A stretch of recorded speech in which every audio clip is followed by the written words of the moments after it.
Hello जी, राधे राधे। स्वागत है आपका मेरे नए चैनल पे।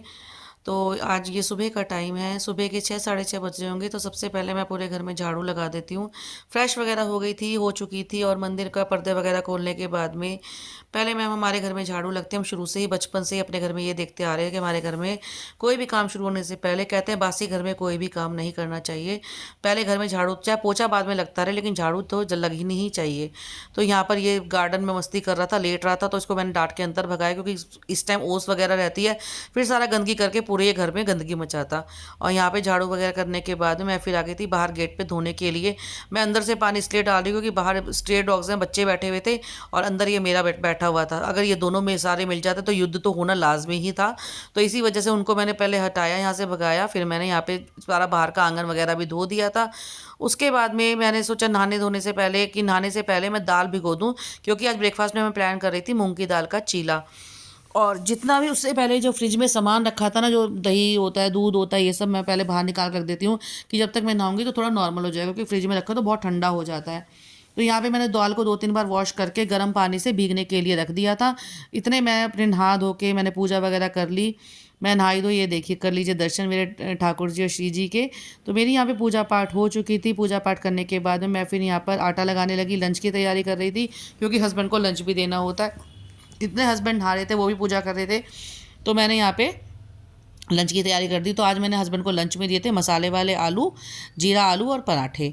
तो वहाँ पे मैं उसकी तैयारी कर रही हूँ। ये सब तैयारी करने के बाद में मैं लगी थी यहाँ पर दाल को पीसने के लिए। सुबह तो इतनी भाग दौड़ होती है ना, मैं आपको बता नहीं सकती हूँ। जो हमारी हालत हो ख़राब हो जाती है ना मेरी, और मैं अकेली, मेरे कोई हाउस हेल्प नहीं, और इतने बड़े घर में झाड़ू लगाते लगाते मेरी कमर टूट जाती है। मुझे वैसे भी कमर में प्रॉब्लम रहती है, बहुत ज़्यादा दर्द रहता है। मैं क्या बताऊं, लेकिन हाउस हेल्प भी कहते हैं ना किस्मत से ही मिलती है। तो मुझे अभी तक तो कोई किस्मत से अच्छी हाउस हेल्प मिल ही नहीं रही है। और फिर मुझे ये लगता है कि खुद अपने हाथ से ही काम कर लो, वो ज़्यादा बेटर है। फालतू के टेंशन स्ट्रेस पालने से बेटर है खुद अपने हाथ से काम कर लो। अपना हाथ जगन्नाथ, यही सब सही रहता है। तो यहाँ पर मैंने हस्बैंड के लिए पराठे भी बना दिए थे, लंच के लिए गाय की रोटी बना दी थी, और फिर मैं कर रही थी ब्रेकफास्ट की तैयारी। बेटी को भी मैंने उठा दिया था, मैं कहा उठ जाओ बेटा। तो बेटी नहाना तो दोनों, तो उनका तो बच्चों का तो बाद में ही होता है। तो वो उठ गई थी, मैंने कहा फ्रेश हो जाओ, ब्रश व्रश कर लो, फिर तुम भी नाश्ता कर लो। तो यहाँ पर मैं हस्बैंड के लिए बना रही थी। स्टफिंग में मैंने पनीर, मटर और हरी मिर्ची का बनाया था, और धनिया भी डाल दिया था इसमें। प्याज हम नहीं डालते हैं, सुबह तो कम से कम नहीं डालते हैं। और ये मेरे लड्डू गोपाल की प्लेट है, जो हरी चटनी और केचप था, सॉरी हस्बैंड की, लड्डू गोपाल का मैं भोग लगा चुकी थी। और यहाँ पर मेरी बेटी बना रही थी, वो उल्टा हाथ से घुमाई, तो मैं समझा रही बेटा ऐसे नहीं, ऐसे करते हैं। फिर मैंने जो है ना यहाँ पे ये मंगवाया था, एक मैंने देखा था ऑर्गेनाइजर टाइप का ना, ये मिर्ची अदरक और नींबू वगैरह होते हैं, अलग अलग रखे होते हैं। मुझे ये लगा था एक ही जगह पर, लेकिन इसके जो बॉक्स जो अंदर डालने वाले वो बहुत छोटे छोटे थे। तो अदरक को भी काट के डाला, बेटी को नींबू नहीं आ रहे थे तो वो काट के रख रही थी, कह रही मम्मा काट के रखेंगे। मैंने कहा काट के तो बेटा नींबू खराब हो जाएंगे। ऐसे करेंगे, दो दो कंपार्टमेंट में, दो में मिर्ची, दो में अदरक और दो में नींबू, ऐसे करके आ जाएंगे। मैं चाह रही थी कि सब चीज़ें एक जगह हो जाए।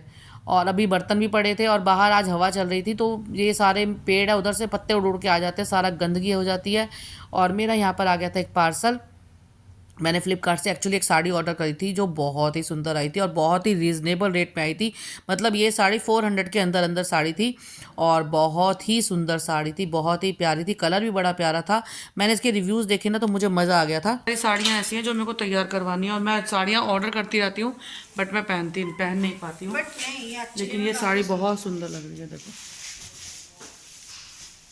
बहुत प्यारी लग रही है साड़ी। एक मिनट में। और ये साड़ी देखिए, और ये डॉग नहीं, देखो जान जान के नए कपड़ों पे चढ़ता है। अभी इसको डांट के भगाया मैंने। मतलब नया कपड़ा कोई भी आएगा पहले हर चीज़ देखता है। और ये साड़ी आप देखिए, अभी खोल के मेरी बेटी दिखा रही है, बहुत ही सुंदर लग रही थी, बहुत ही प्यारी साड़ी थी। ब्लाउज़ की मेरे को जरूरत नहीं, क्योंकि ब्लैक ब्लाउज़ तो ऑलरेडी सबके पास होता ही है।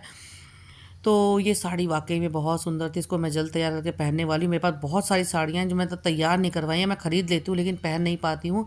और ये बहुत सुंदर साड़ी लग रही थी। अब मैं बार बार इसको देख देख के ना मन करा, मैं बहुत जल्दी इसको तैयार करने वाली हूँ, और मैं पहनने भी वाली हूँ। और मैं बहुत जल्दी आपको पहनकर दिखाऊँगी मैं ये साड़ी। तो आप भी बताइए कमेंट सेक्शन में ये साड़ी आपको मेरी कैसे लगी। तो ये था मेरा छोटा सा व्लॉग। अगर पसंद आए चैनल को सब्सक्राइब कर दी, वीडियो को लाइक कर दीजिएगा। राधे राधे।